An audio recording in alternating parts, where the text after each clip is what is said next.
Yeah, a little bit about myself. I am the book author. Have wrote a few books on the AI and Web3. I'm also a CEO of Distributed App. My company focuses on the education and consulting for generative AI and Web3, especially on the security aspect. And I also co-chairs AI Control Working Group at the Cloud Security Alliance. I'm also co-author of OWASP Top 10 for large language model applications. And I also recently recorded a 6-hour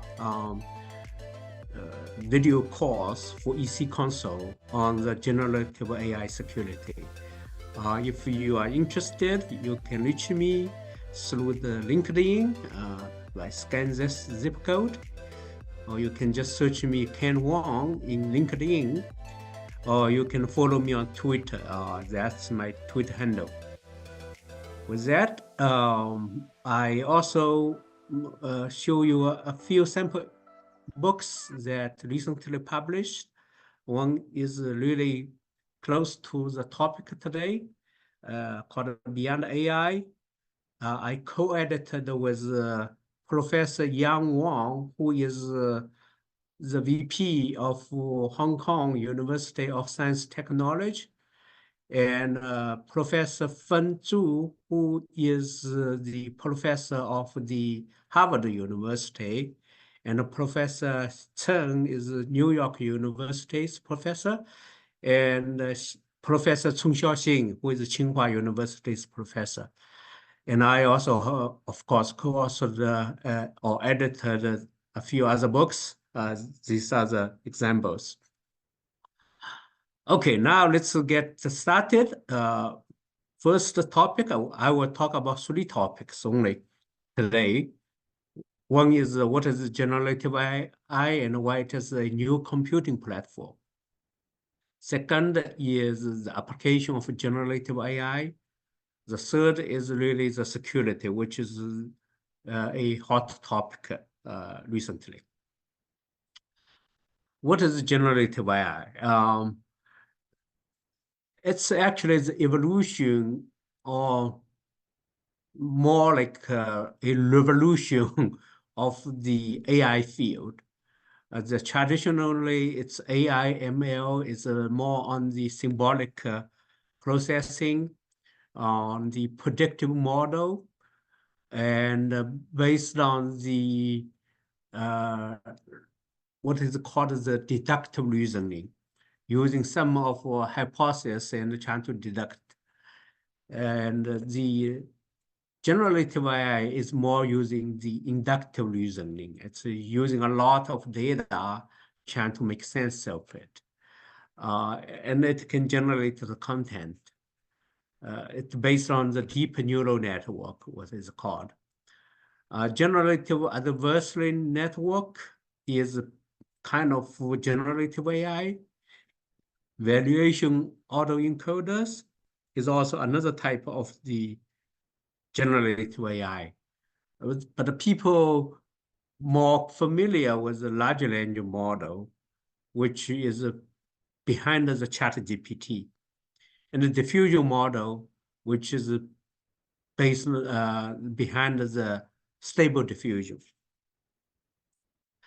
So why generative AI is a completely new computing platform? First is it's really much bigger than internet plus mobile plus cloud combined.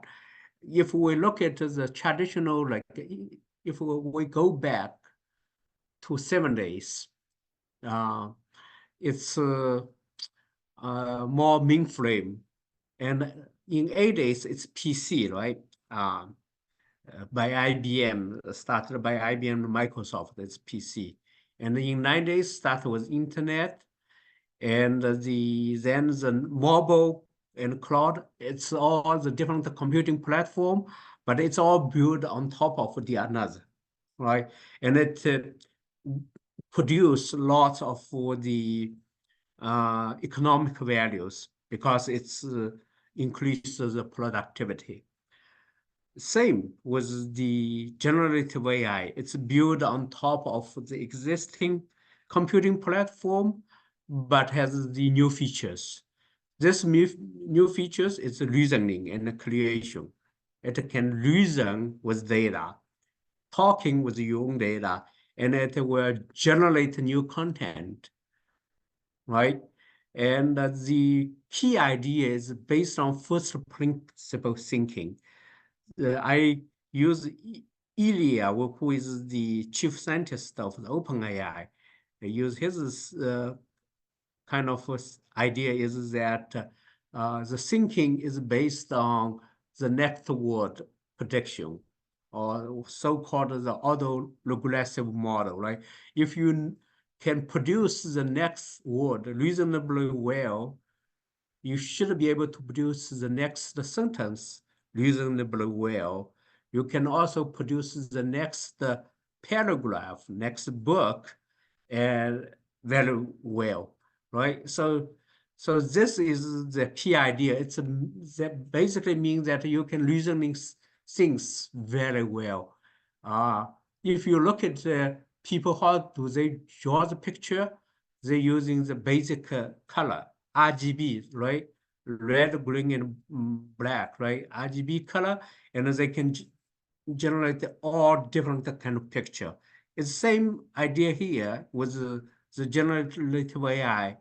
If you can produce next word correctly, you can produce everything from AI generated content. In my book, Beyond AI, I said it's actually AIGC is a misnomer. We really should call it AIGX. AI can generate almost everything. AI can generate the video, AI can generate transactions, AI can generate metaverse, AI can generate NPC in the gaming, right? AI can generate the new NFT or new token, new smart contract. So all this, it's AI can generate for you. And it also has emerging capabilities, especially in GPT-5, what actually Sam Altman kind of has indicated, it may potentially have a little bit of planning and even reflection capabilities or agentic behavior. It could have like do more than current GPT 4.5 or 4 can do. And it can also continuous learning. For now, the continuous learning part of it, it's not so much, but in the future, once all the architecture is set up, it can learn by himself much faster and exponential, and then it will really become a super AGI, right? So we can actually say, how can I get to the next one? Okay, here. So there is three key factors of the generative AI. One is the data. You need to use lots of data in order to do it, right? If you have a very small set of data, you cannot. So the way generative AI doing is it using large corpus of data and do a pre-training, which is unsupervised, and then it's using the fine-tuning using the human in the loop, right? We will talk a little bit more about that also. And then you have to using the model and the GPT or chat GPT. GPT means the generative pre-trained transformer. So it's the transformer is the model behind the generative AI. And also it needs using lots of computational power. So without any of this, generative AI will not become possible, right? But with this and with lots of engineering, like you cluster the different GPUs efficiently, so it can do the memory management and also can do the network transactions very fast. That's also the key engineering perspective. But the model itself, transformer, is the key ingredient, and the data is also, right? That's why you have the different model coming up from the open source world and also from the innovative uh, AI companies such as OpenAI, Anthropic, Cohere, Stable Diffusion, right? Lots of others. And we see three type of AI, right? One is narrow AI. It's really weak. It's the traditional AI expert system, all right? It can only use for some specific task, but it's really lack the general intelligence. It's brittle, meaning that it's easy to get into the failure mode, or it can be broken, right? So that's the narrow AI. And the general AI, or what is called the artificial general intelligence, is really, it can have a human-like intelligence. It can understanding and perform various tasks. So GPT 4 or 4.5 is not a general AI yet. So it's between narrow AI and the general or AGI. But potentially in 3 or 5 years, who knows? People have different opinion. Say that maybe the next iteration of GPT, which is GPT-5, may have the AGI, right? In the recent um, founders meeting,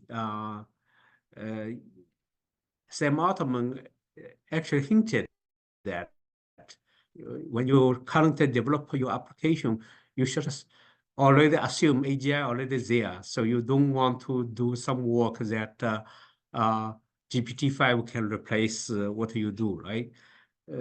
Potential thing is people doing the baby AGI or auto GPT, some agentic behavior that potentially can be inside the GPT-5 already, but we don't know. But the one thing which is really important is super AGI. That AI system is really outperform human in most categories, especially in the reasoning, right? That's why OpenAI has a super alignment team. The reason why it's called super, right? Alignment, it's really trying to manage the super intelligent AI. And we will talk a little bit about this at the other third topic.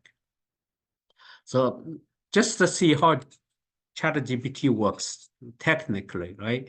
So it has lots of data at stage 1. It has a pre-training, right? So the data like is 2 plus 2 is right, is 4 or something, right? So that is pre-trained. It's actually in terms of math, it's not really well.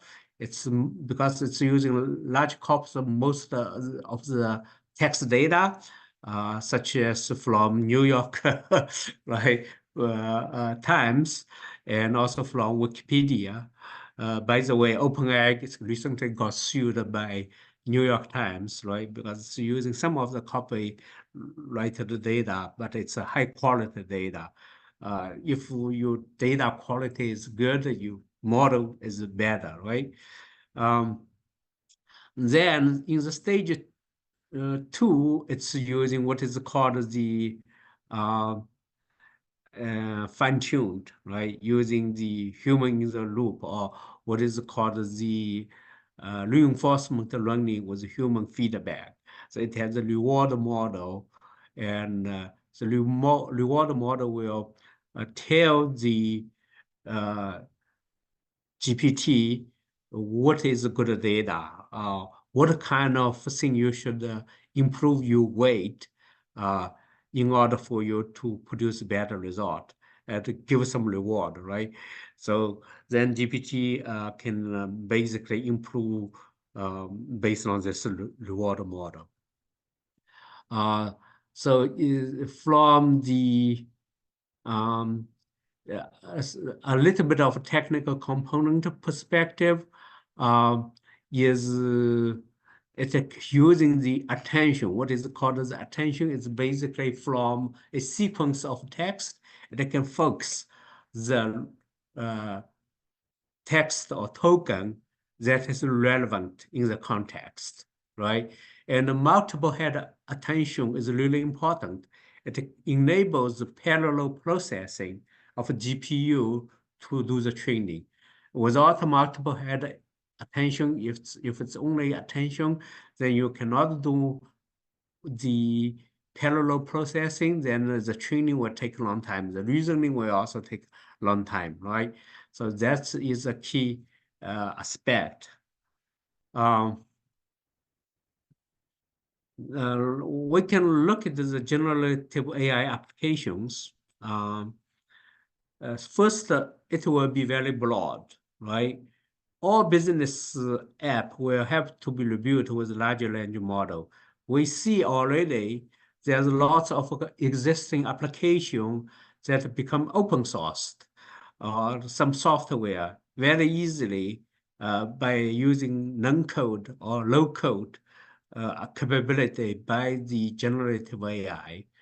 So some people in the SaaS community or build a SaaS application or some on-prem applications is in the very peculiar situation now, because people can just build us features like maybe 80% complete, but open source it, right?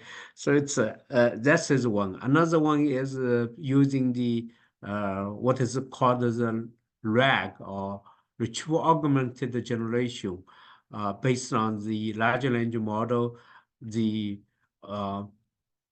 current business workflow can be reimaged or rebuilt by using the data which is untouchable in the past. So people have to rethink about the strategy. How data can be very well structured so it can be used by the RAG, or you can fine-tuning the large language model for it, right? So all vertical will be impacted. It's not just the finance, right? This also in our book. If you're interested, you should really buy my book. It's called Beyond AI, ChatGPT and Web3 and the Business Landscape of Tomorrow. We talk about different business verticals that will be impacted by the generative AI. We're using ChatGPT as an example, and then we really dive very deep into each verticals. And in the government, finance, even in nutrition science, and in different areas. But here we talk about some sample applications. The customer service chatbot is one example. So in the past, when you do the chat, it's not reasonable, right? If you're using the serial, sometimes it just don't know what you talk about, right? If you use Google Assistant or using Amazon's Alexa, it's still not there yet. But the next iteration, Amazon, Google, Microsoft, and they are working on it, right? Trying to have the next level of the chatbot. Similar with OpenAI, right? Like if you're using OpenAI multi-model version, you can talk to it. Of course, it's still slow. It sometimes break, but it's going to this direction, right? You can reasonably talk to it. It can reasonably give you feedback. So that's the chatbot. In the content generation, you can see lots of news generated by AI, right? Lots of pictures generated by AI. And also text analysis.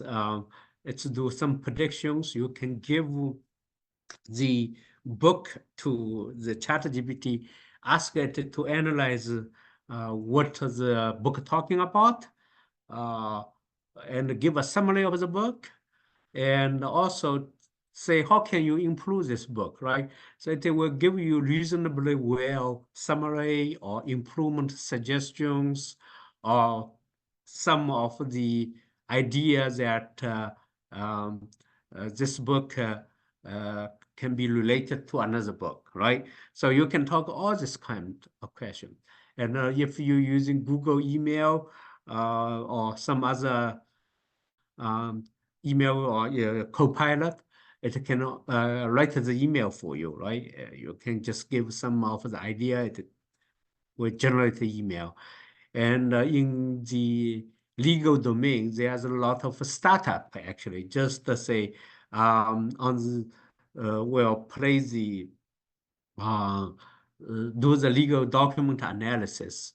And they also get the money from the virtual funds to do the this kind of startup. Market research is already also, we'll talk about this in our book, Business Intelligence. We also spend the full chapter on the product management, right? You basically, it can really help to do the product development and the management. So I will not dive too deep into it. Encourage people interested, read the book, and the human resource automation as well, training and the development. This is just a sample application. It's more, right? So in the interest of time, just cover some of this. Again, you can read the book, Beyond the AI book. You can search for it. I didn't put the link. Sorry, if you need a link, you can DM me or you can reach Jay and talk to me as well. But you can always search my first name Ken, last name Huang. You should be able to Google it. You find the book. It's in Amazon everywhere, right? In Spring, in all the bigger bookstores, you can find this book. So we can look at the typical architecture of the current, if you need to build the generative AI applications, there's a design pattern that currently is very popular. One is using prompt engineering plus RAG. Prompt engineering meaning that you can construct the prompt in a very productive or very engineering way that you can get what you need from the large language model. But that's maybe not enough because large language model can hallucinate. Hallucination is actually the feature of the large language model. It's not a bug. People say it's a bug, it's not, right? It's actually when you're training it, you purposefully introduce some of the noise so it can hallucinate because it want to generate the new data. Because if you overfit in the machine learning, it called the overfitting. If you overfit, so it will generate whatever exactly what it is, then it will not have the predictive or generative capabilities. Then it is of no use, right? That's really want to is you let it hallucinate, but hallucinate in the way that it is actually the creative, but it's also based on the ground truth, right? In order to do that, you need what is called the retrieval augmented generation, or RAG. That's what the majority of application pattern currently is, right? It's using a nice craft prompt and plus uh, the the RAG. The RAG is based use a vector database such as Pencom, Chroma. There's tons, right? Redis, right? There's tons of vector database that you can embedding the data into a vector space, what is called a multidimensional vector space. It's a numbers. So text can become the number in the vector space, and then you can calculate things such as cosine similarity. It's very fast, right? If you just do the cosine similarity, it's just a dot product calculation.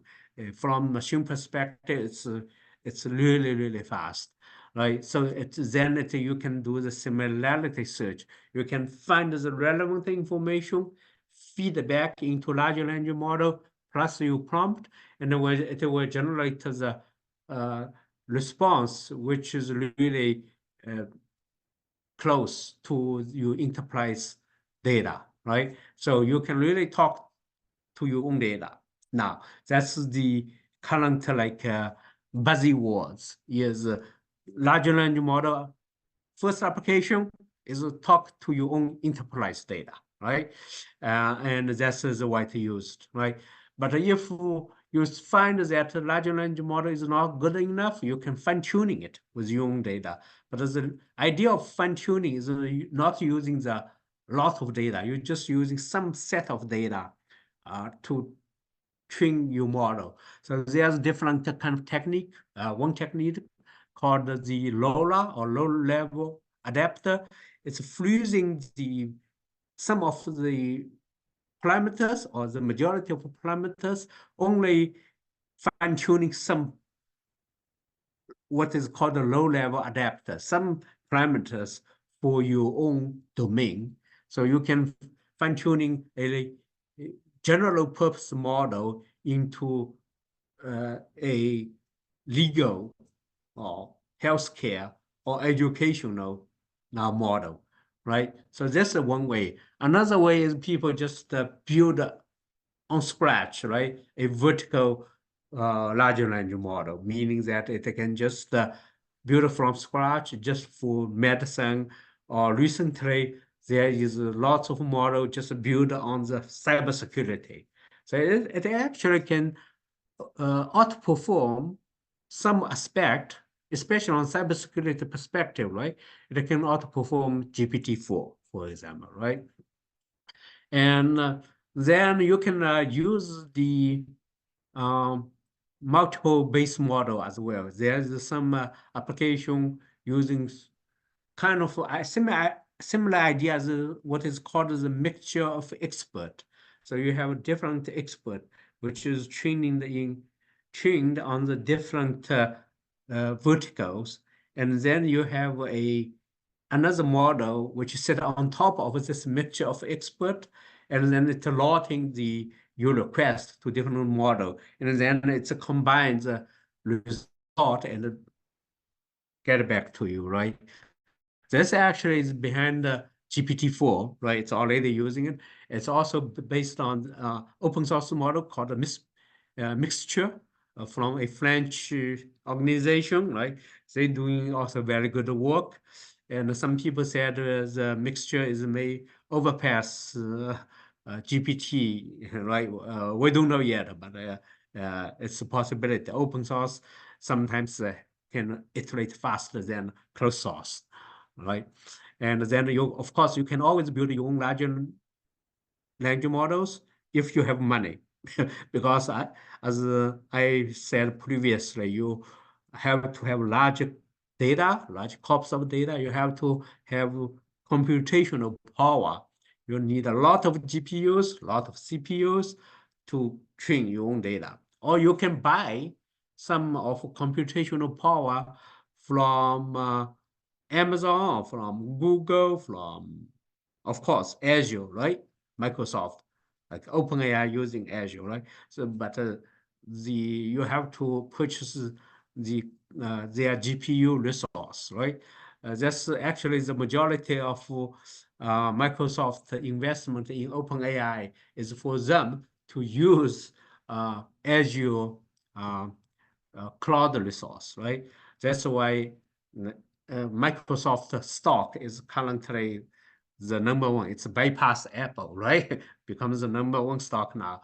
And that's why NVIDIA, which has the majority of share of the GPU, is now is a $1 trillion company, right? Yeah, it's a reach to $1 trillion status. It's a pull back a little bit, but it's always fluctuate. And there's a lot of GPU providers coming in the market, some small, some big. Replit is one example, right? There's tons of others. So we will see in the next iteration, lots of GPU cloud coming to compete with Amazon, to compete with Azure, to compete with Google's TPU cloud, right? So it's just the beginning, right? Or the first inning, right? If you're using the baseball term. So we will wait and see. This is fascinating. But security is really important. Whenever you turn on the news recently, everything is about security of the AI, right? Elon Musk very famously said AI is far more dangerous than nukes. There's some reason behind it. His reasoning, right? Is that AI, once it can learn fast, it is exponential. It can produce itself. Nuclear weapon, it cannot produce itself, right? Human has to produce the nuke, but nuke cannot produce the nuke itself. But AI, at one point, if it has agentic behavior and it's very autonomous, it can really generate its own copy, right? So, and it also has emerging capabilities that we don't know. It's that's also Jeff Hinton's worry, right? Although Jeff Hinton from University of Toronto, and he is also the chief AI scientist in Google, recently resigned, so he can openly talk about the danger of the AI, right? He is the godfather, right? People say he is the godfather of the deep neural network. He is a guy really behind the technical evolution of the neural network, like a back propagation and regularization, all those kind of idea. The deep neural network is all his idea. Now he's worried because we cannot explain how it works with deep neural network, not like traditional rule-based symbolic expert system. You can give an explanation or decision based, decision tree based reasoning, right? You can actually say, what's the data it comes, you have the linkage. Where's the data coming from? Why you have this kind of reasoning, eventually get this result. With deep neural network, you cannot reason. There is some of the research trying to do the reasoning on it. Things like mechanical interpretability, trying to reverse engineering the neural network, trying to find out what data it linked to and what is the reasoning step it used to have the result. But we are still far away from actually getting to it yet, right? There's the work from Anthropic is also trying to do this kind of work, right? Sam Altman get into the congressional hearing multiple times, openly also talk about that. People may know he recently got fired and rehired, right? Because of also the security aspect of it. So yeah, so this is not just like the people in the tech space or in cybersecurity space talk about the AI safety or security. It's those people who are actually doing lots of AI, right? Elon Musk, Tesla's autonomous uh, software, right? It can do the autonomous driving. It's also based on a lot of AI. So he is the guy who is an expert on the AI also, right? Jeff Hinton and the Sam Altman, they are all expert. Although they also on the business side as well. They are afraid, so we should be worried as well.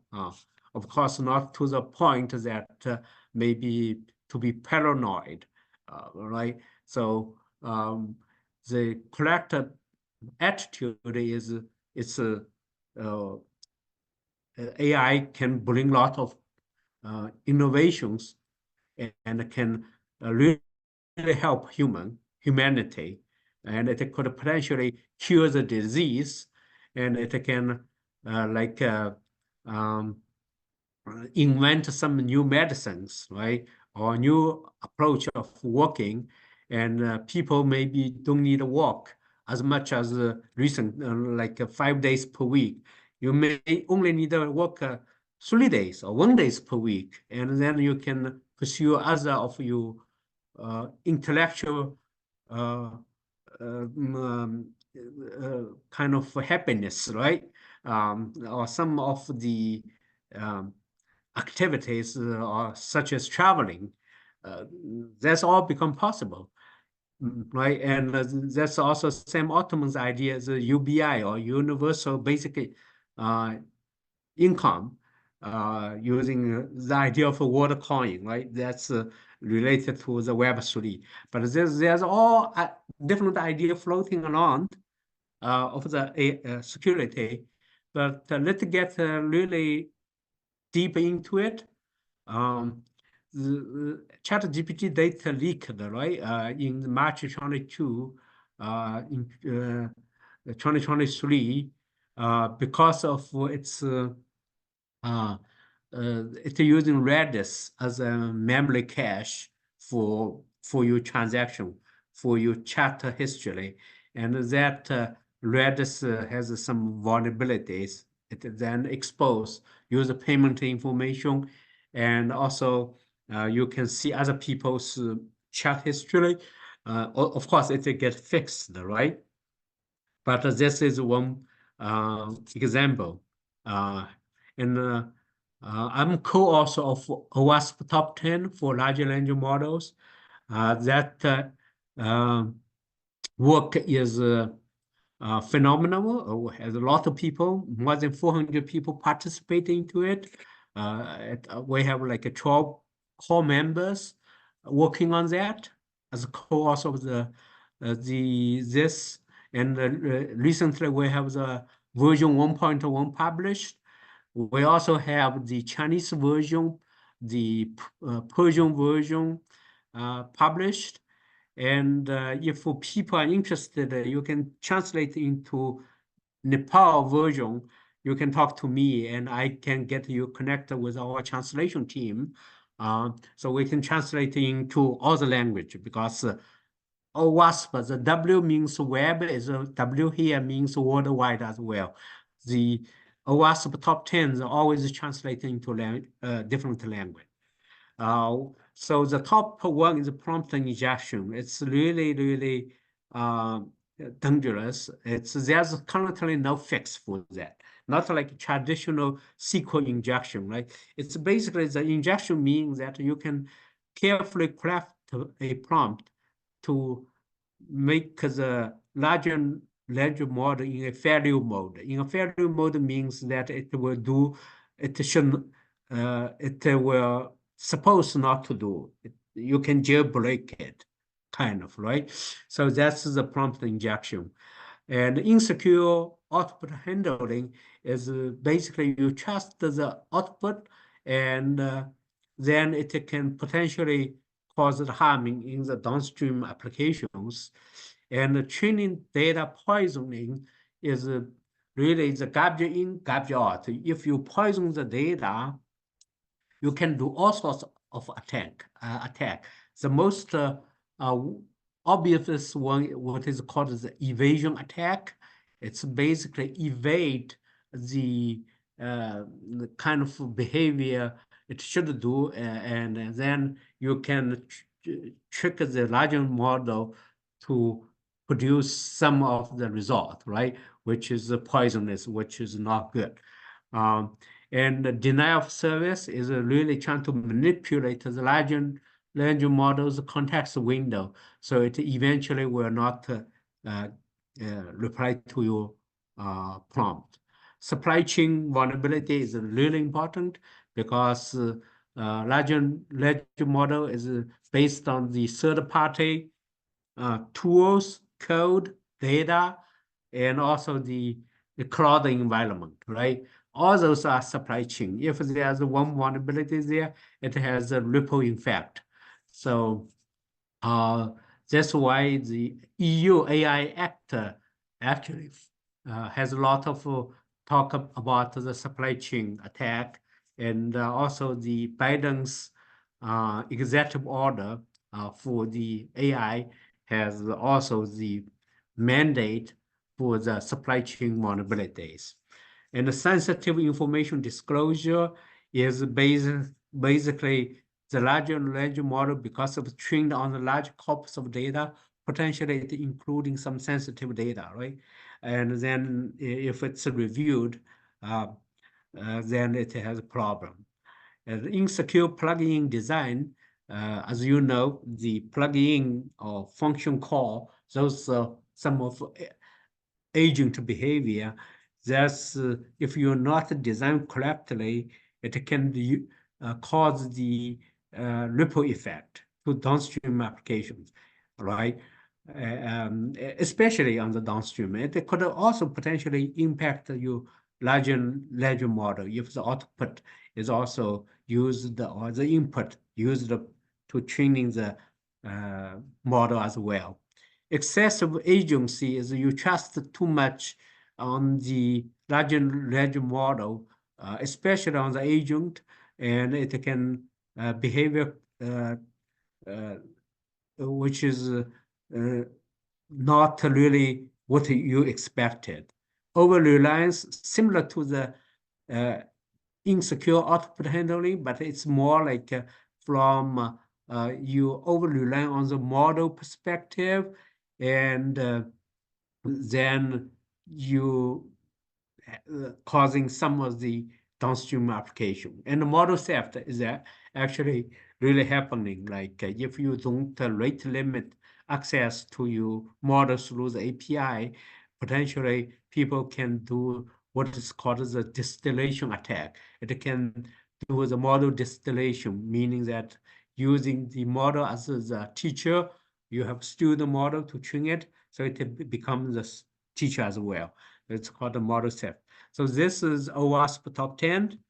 And for the user, like if we are just the ordinary user, we have maybe the plugin vulnerabilities.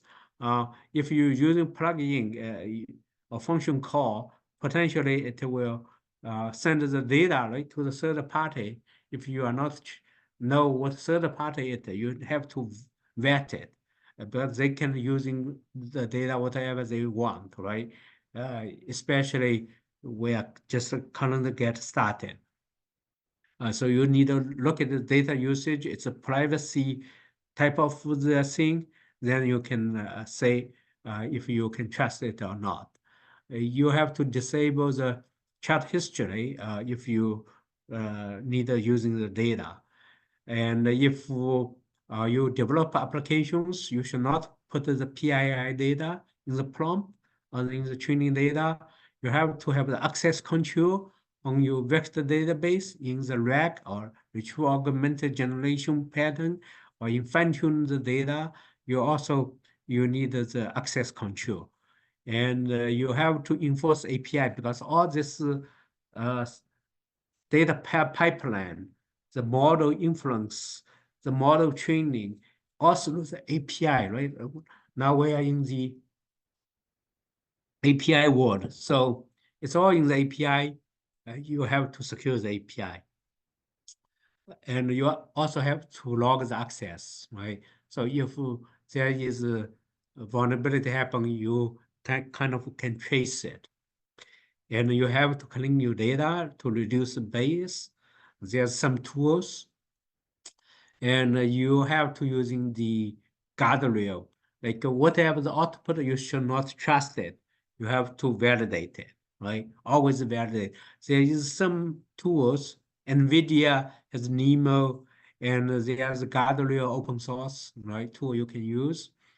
And you have to test model internally and also hire external. We actually provide the service to do the red teaming. My company, Distributedapps.AI, we actually is doing a lot of work on the red teaming effort. So if you need some people help, we can help you on the red teaming. I talk about EU AI Act.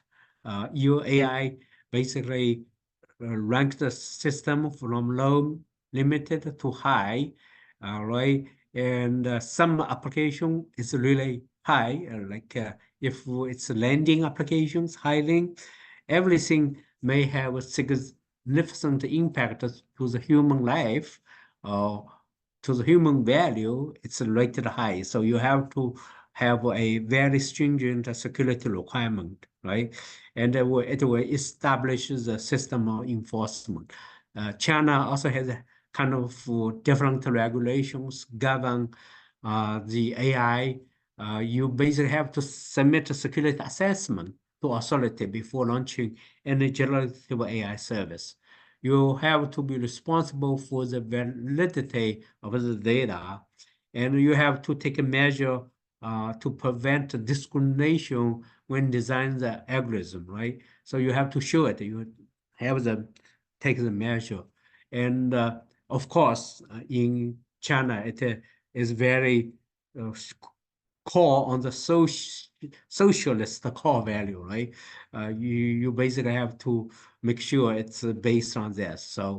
So United States, of course, has the Biden's executive order. Currently, I work with NIST, right?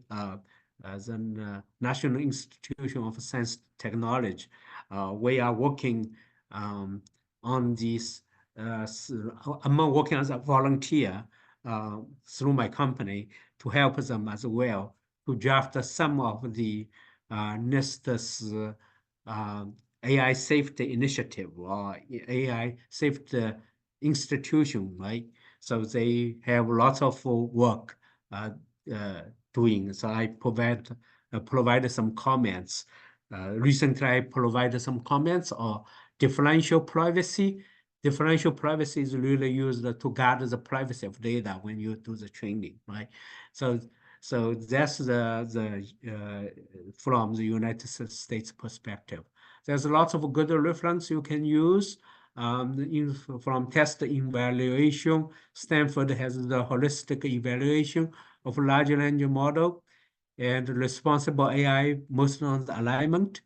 And there is a talk about how can we moving from secure machine learning ops to secure large language model ops. And in the Cloud Security Alliance, we currently have 4 working groups talking about the AI safety. So I co-chair the AI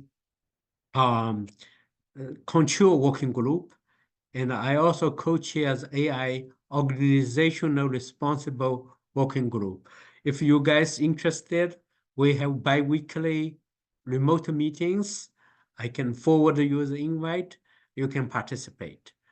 So that is ongoing since last November. So lots of interesting topics there. We have people from Anthropic, OpenAI, Google, they all participate. So if you want to hear what they are talking, you can join our call as well.